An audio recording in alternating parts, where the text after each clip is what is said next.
Once again, welcome back to KC's Classes. KC's Classes in മറ്റൊരു എപ്പിസോഡിലേക്ക് എല്ലാവർക്കും സ്വാഗതം. This is Kiran CS. Kerala PSC state tax ഓഫീസറിന്റെ smart study videos നമ്മൾ continue ചെയ്യാണ്. പ്രീവിയസ് ഇയർ ക്വസ്റ്റ്യൻ പേപ്പറാണ് നമ്മളിപ്പോൾ ഡിസ്കസ് ചെയ്തുകൊണ്ടിരിക്കുന്നത്. ഓൾറെഡി 35 ചോദ്യങ്ങൾ ഡീറ്റെയിൽഡ് ആയിട്ട് നമ്മൾ ഡിസ്കസ് ചെയ്ത് കഴിഞ്ഞു. ഇന്നത്തെ വീഡിയോയിൽ നെക്സ്റ്റ് ഒരു 5 ചോദ്യങ്ങളാണ് നമ്മൾ ഇൻക്ലൂഡ് ചെയ്തിട്ടുള്ളത്. വീഡിയോയിലോട്ട് പോണേക്കാൾ മുമ്പ് പറയാനുള്ളത് നമ്മുടെ സ്ഥാപനം Kerala PSC commerce and management relate ചെയ്തിട്ടുള്ള എല്ലാ പോസ്റ്റുകൾക്കും ഓൺലൈനായിട്ട് കോച്ചിങ് പ്രൊവൈഡ് ചെയ്യുന്ന സ്ഥാപനമാണ്. നമ്മുടെ ആപ്പിലൂടെയാണ് ക്ലാസ്സസ് അവൈലബിൾ ആവുക. ലൈവ് സെഷൻസ് ഉണ്ടായിരിക്കും. ലൈവ് അറ്റൻഡ് ചെയ്യണമെന്ന് മസ്റ്റ് അല്ല. അതിൻ്റെ റെക്കോർഡ് ഉള്ളതുകൊണ്ട് തന്നെ എപ്പോൾ വേണമെങ്കിലും പഠിച്ച് ഡൗട്ട് ഉള്ളത് ചോദിക്കാനുള്ള അവസരം ഉണ്ടെന്നുള്ളതാണ്. സിലബസ് ഓറിയന്റഡ് ആയിട്ടുള്ള PDF notes, MCQ practices, previous year question paper discussion, mock test, അങ്ങനെ സ്റ്റുഡൻസിന് വേണ്ടിയുള്ള എൻറ്റയർ സപ്പോർട്ട് നമ്മൾ പ്രൊവൈഡ് ചെയ്യുന്നുണ്ട് കേട്ടോ. സോ നമ്മുടെ ക്ലാസ്സിൽ ജോയിൻ ചെയ്ത് പഠിച്ച് Kerala PSC commerce and management relate ചെയ്തിട്ടുള്ള പോസ്റ്റുകൾ ക്രാക്ക് ചെയ്യാൻ താല്പര്യമുള്ള സ്റ്റുഡൻസിന് ഡിസ്ക്രിപ്ഷൻ ബോക്സിലുള്ള എൻ്റെ വാട്സപ്പ് നമ്പറിൽ കോൺടാക്ട് ചെയ്യാം. ക്ലാസ്സസ് ആക്സസ് ചെയ്യാം. സ്റ്റേറ്റ് ടാക്സ് ഓഫീസറിന്റെ പുതിയ ബാച്ച് ആരംഭിച്ചിട്ടുണ്ട്. എത്രയും പെട്ടെന്ന് തന്നെ നിങ്ങൾ നിങ്ങളുടെ സീറ്റ് ഉറപ്പാക്കുക. ഓക്കെ, അപ്പോൾ നമുക്ക് എന്തെങ്കിലും വീഡിയോയിലോട്ട് കിടക്കാം. അപ്പോൾ ക്വസ്റ്റ്യൻ നമ്പർ 36 ആണ് നമുക്ക് നെക്സ്റ്റ് നോക്കാനുള്ളത്. ചോദ്യം ഇതാണ്: according to net operating income approach, താഴെ പറയുന്നത് നോക്കുക, ഏതാണ് കറക്റ്റ് എന്നുള്ളതാണ് നമ്മൾ കൊടുക്കേണ്ടത്. അപ്പോൾ question number 1, statement number 1, cost of debt remains constant at all level of debt. Overall cost of capital remains constant. Cost of debt is less than cost of equity. Value of equity is residual. 1, 2, 3 are correct. 1, 2, 4 are correct. 1, 3, 4 are correct. All are correct. നമുക്ക് നോക്കാം. ഇപ്പം net operating income അപ്രോച്ചിൻ്റെ കാര്യങ്ങളാണ് നമ്മൾ focus കൊടുക്കേണ്ടത്. അപ്പോൾ അത് പ്രകാരം number 1, cost of debt remains constant at all level of debt. Correct അല്ലേ? കോസ്റ്റ് ഓഫ് ഡെറ്റ് എന്ന് പറയുന്നത് എല്ലാ ലെവലിലും സെയിം ആയിരിക്കും അല്ലേ? നമുക്ക് കടം തരുന്ന ആൾക്കാർ എപ്പോഴും എന്താണ്, പ്രോപ്പറായിട്ട് fixed income സെക്യൂരിറ്റിയാണ്.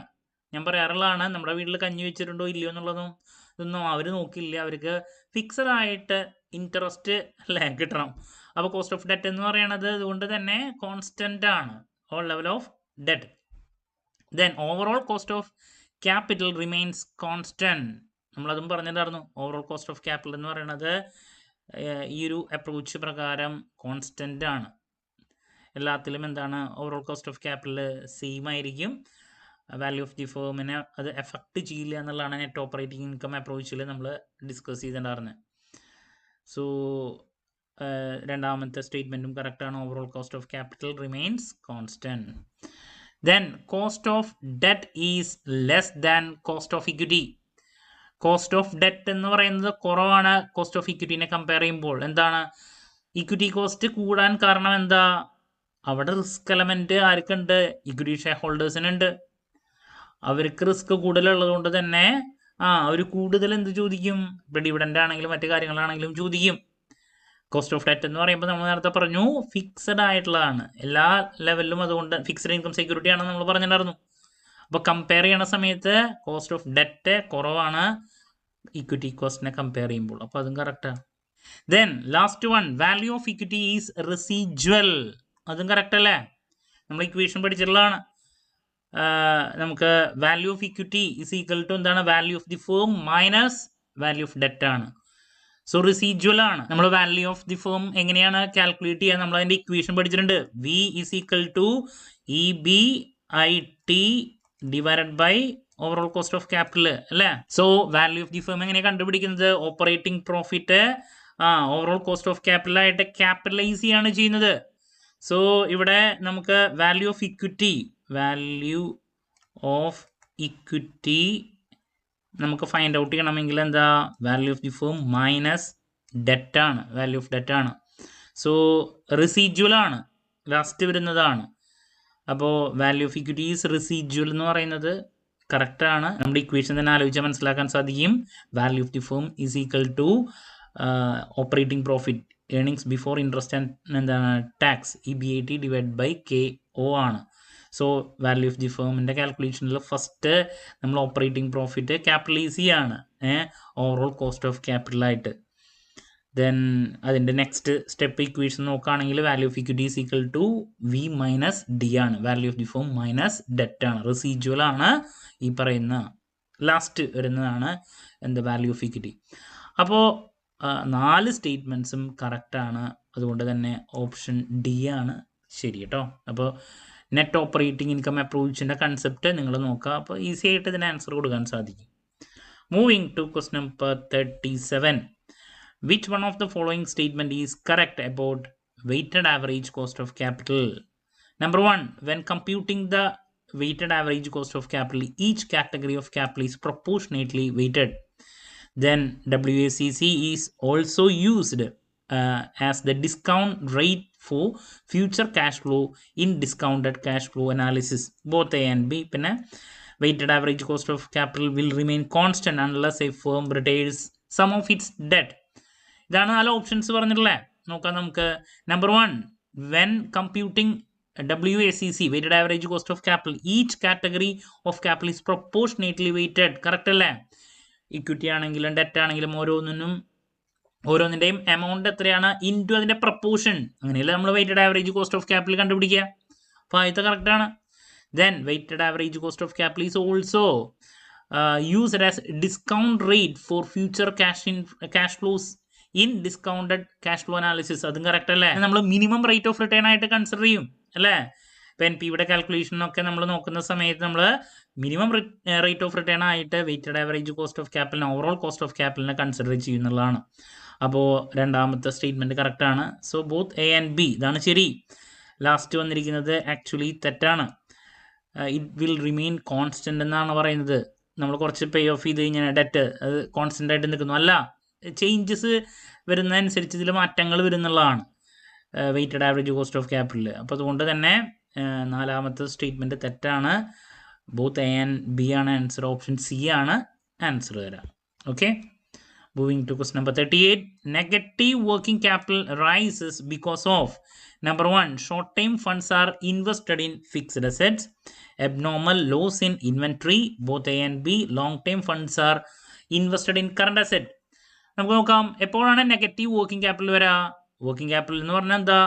Current asset minus current liability ആണ്. എപ്പോഴാണ് നെഗറ്റീവ് വർക്കിംഗ് ക്യാപിറ്റൽ വരിക?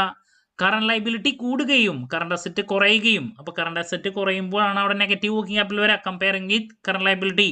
ഇപ്പോൾ നോക്കിയേ, short time funds are invested in fixed asset. Short time funds ഉള്ളത് നമ്മൾ ഫിക്സ്ഡ് അസെറ്റ്സിലോട്ട് ഇൻവെസ്റ്റ് ചെയ്യണം. അപ്പോൾ ഷോർട്ട് ടൈം ഫണ്ട്സ് കറണ്ട് അസെറ്റ്സിലേക്ക് വേണ്ട കാര്യങ്ങളൊക്കെ നമ്മൾ ഫിക്സഡിലോട്ട് മാറ്റാണ്. ഓട്ടോമാറ്റിക്കലി അത് നെഗറ്റീവ് വർക്കിംഗ് ക്യാപിറ്റലിലോട്ട് വഴിവെക്കും എന്നുള്ളതാണ്. അപ്പോൾ ആദ്യത്തെ നെഗറ്റീവ് വർക്കിംഗ് ക്യാപിറ്റലിന് കാരണമാക്കും. Then next, abnormal loss in inventory. ഇൻവെൻട്രിയിൽ ലോസ് സംഭവിക്കുകയാണ്. അബ്നോർമൽ ലോസ് ആണ്. അബ്നോർമൽ ലോസ് എന്ന് പറയുമ്പോൾ എപ്പോഴും സംഭവിക്കുന്നതല്ല. സോ ഇവിടെ അബ്നോർമൽ ലോസ് ഉണ്ടാകുമ്പോൾ ഓട്ടോമാറ്റിക്കലി അത് കറണ്ട് അസെറ്റിൽ കുറവ് വരുത്തും. ഓട്ടോമാറ്റിക്കലി അത് നെഗറ്റീവ് വർക്കിംഗ് ക്യാപിറ്റലാണ് ഉണ്ടാക്കുക. സോ ഇവിടെ ചോദ്യം എന്ന് പറയുന്നത് negative working capital arises because of negative working capital ഉണ്ടാവും. ആ ഒരു ടൈമിൽ എന്തെങ്കിലും നെഗറ്റീവ് ആയിരിക്കും വർക്കിംഗ് ക്യാപിറ്റൽ വരാം. അപ്പോൾ ഓപ്ഷൻ ബിയും എന്താണ് നെഗറ്റീവ് വർക്കിംഗ് ക്യാപിറ്റൽ ഉണ്ടാക്കുന്ന മറ്റൊരു കാര്യമാണ്. കാരണം അബ്നോർമൽ ലോസ് ആണ് പറഞ്ഞിട്ടുള്ളതെങ്കിലും അവിടെ നെഗറ്റീവ് വർക്കിംഗ് ക്യാപിറ്റൽ ഉണ്ടാകുന്നുണ്ട്. കാരണം കറണ്ട് അസെറ്റ് കുറയാണ് ചെയ്യുന്നത്. ഓക്കെ, ബട്ട് അബ്നോർമൽ ആയതുകൊണ്ട് തന്നെ അത് അടുത്ത പ്രാവശ്യം വീണ്ടും ഇത് ഉണ്ടാവണമെന്നില്ല. നോർമൽ ലോസ് ഇൻ ഇൻവെൻട്രി എന്നല്ല പറഞ്ഞിരിക്കുന്നത്. ഓക്കെ, ഞാൻ വീണ്ടും പറയണു, ഇവിടുത്തെ ക്വസ്റ്റ്യനിൽ നെഗറ്റീവ് വർക്കിംഗ് ക്യാപിറ്റൽ അറൈസസ് എന്ന് ചോദിച്ചുകൊണ്ട് നമുക്ക് പറയാം ഇതൊരു കാരണം തന്നെയാണ്. That means both A and B ആണ് ആൻസർ. ഓപ്ഷൻ സി ആണ് കറക്റ്റ് ആയിട്ടുള്ള answer. Then long time funds are invested in current asset. അത് തെറ്റാണ്. കാരണം ലോങ് ടൈം ഫണ്ട്സ് കറണ്ട് അസെറ്റിൽ ഇൻവെസ്റ്റ് ചെയ്തിട്ടുണ്ടെങ്കിൽ കറണ്ട് അസെറ്റ് കൂടും. പോസിറ്റീവ് വർക്കിംഗ് ക്യാപിറ്റലാണ് അവിടെ വരാം. അപ്പോൾ ഓപ്ഷൻ സി ആണ് ഇവിടെ ആൻസർ വരാം കേട്ടോ. Moving to next question. അടുത്ത ചോദ്യത്തിലോട്ട് നമുക്ക് കടക്കാം. Which among the following is not applicable to over trading? Number 1, current ratio will be lower than the standard ratio, lower turnover ratios, then low profit margin, capital employed is inadequate in comparison with the volume of business. അപ്പോൾ which among the following is not applicable to over trading? Over ട്രേഡിങ്ങിനെ applicable അല്ലാത്തത് താഴെ പറയുന്നതിൽ ഏതാണ്? അപ്പോൾ over trading എന്ന് പറയുമ്പോൾ എന്താ ഉദ്ദേശിക്കുന്നത്? നമ്മൾ സെയിൽസ് വോളിയം കൂട്ടാൻ വേണ്ടിയിട്ട് കാര്യങ്ങൾ ചെയ്യുക, കൂടുതൽ സെയിൽസിലോട്ട് ഫോക്കസ് കൊടുക്കുകയാണ്. അവിടെ നമ്മുടെ ഉള്ള ക്യാപിറ്റലൊക്കെ എടുത്തിട്ട് അതിലേക്ക് വേണ്ടിയിട്ട് യൂസ് ചെയ്യുക. അപ്പോൾ ഉണ്ടാകുന്ന കാര്യങ്ങളാണ് ചോദിക്കുന്നത്. അതാണ് ഓവർ ട്രേഡിങ്. കൂടുതൽ സെയിൽസ് വോളിയം കൂട്ടാൻ വേണ്ടിയിട്ട് ചെയ്യുകയാണ്. സോ അങ്ങനെ സെയിൽസ് വോളിയം കൂട്ടാൻ വേണ്ടിയിട്ട് കാര്യങ്ങൾ ചെയ്യുമ്പോൾ എന്താ current ratio will be lower, liquidity കുറയും, അപ്പോൾ കറണ്ട് റേഷ്യോനെ എഫക്ട് ചെയ്യും than the standard ratio. Then next lower turn over ratio, അത് തെറ്റാണ്. ശരിക്കും പറഞ്ഞാൽ ഓവർ ട്രേഡിങ് വരുമ്പോൾ സെയിൽസ് കൂടുന്നു, അപ്പോൾ ടേൺ ഓവർ റേഷ്യോ കുറയുന്നു എന്ന് പറയുന്നത് അതുകൊണ്ട് തന്നെ തെറ്റാണ്. അപ്പോൾ not applicable to over trading എന്ന് പറയുന്നത് ഓപ്ഷൻ ബി ആണ്. നെക്സ്റ്റ് ലോ പ്രോഫിറ്റ് മാർജിൻ, അതും ഉണ്ടായിരിക്കും.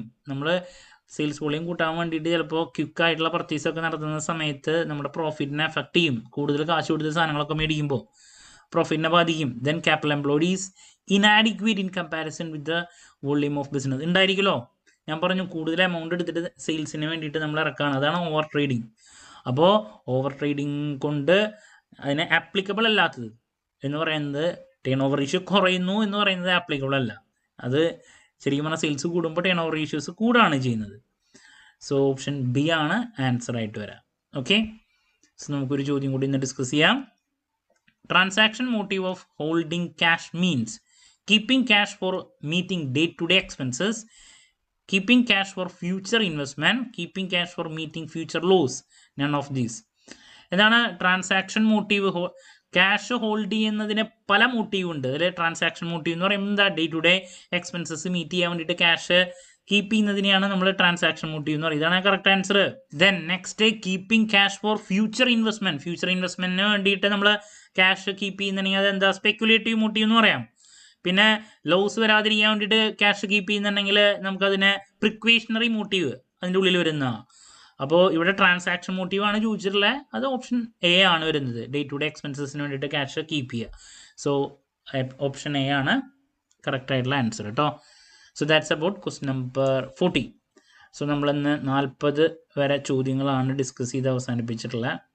സോ നെക്സ്റ്റ് വീഡിയോയിൽ ബാക്കിയുള്ള 5 ചോദ്യങ്ങൾ ഡീറ്റെയിൽ ആയിട്ട് ഡിസ്കസ് ചെയ്യുന്നതായിരിക്കും. ക്ലാരിറ്റി കിട്ടിയെന്ന് പ്രതീക്ഷിക്കുന്നു. എന്ത് ഡൗട്ട് ഉണ്ടെങ്കിലും കമൻറ്റ് ചെയ്യുക, അതിനുള്ള മറുപടി ഞാൻ വീഡിയോസിലൂടെ നൽകുന്നതായിരിക്കും. മറ്റൊരു വീഡിയോയുമായി വീണ്ടും കാണാമെന്നുള്ള പ്രതീക്ഷയോടെ നിർത്തുന്നു. This is Kiran CS signing off. Have a nice day. Thank U.